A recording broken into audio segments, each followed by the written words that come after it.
Chris Owino, Ramogi TV, Nairobi. Don bura mar Jubilee chano do moko kum dwaro magi e bele committee mata yetu akikindi udwok mar Azimio kod ya kwanza. Ogaima don bura no Sabina Chege wacheni moko kum dwaro magi e bele committee no motene kod chungwa kachel gi Kalonzo ng'anyo wachoni oselo kethruok mag mwandu kod dwaro mondo jomo bago ng'anyo kibiro okaw ng'anyo makamago mag mwandu.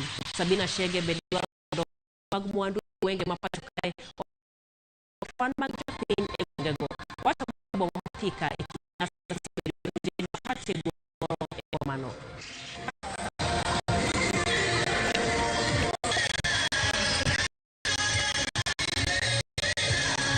So we are happy that the two excellencies, His Excellency the President and Raila Amolo Odinga, have actually had given a team some work to do. Though we are not part of the that was selected, we will also present our memorandum issues people addressed. Some of these issues, the issues of when somebody loses that you should, if you go to the street, if any damage is taken, then you should be able to take responsibility. Because you cannot be destroying people, calling people to and then you have and part of it is about the 1 man, 1 vote, 1 shilling. This is something that is very close to our hearts. The population of our place needs to share, and the cake must be shared equally. It doesn't matter where you come from. It doesn't matter who you voted for.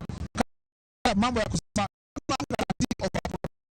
jani chai, kahawa, maziwa, minimum guarantee kwa pale hatuoni maana hiyo bypass. Our leaders in the mountain, it appears as if they shied off on the issue of the 1 man, 1 vote, 1 shilling that was the main agenda of the BBI document that the previous regime was trying to bring along, and it appears as if it was a document that will drive this country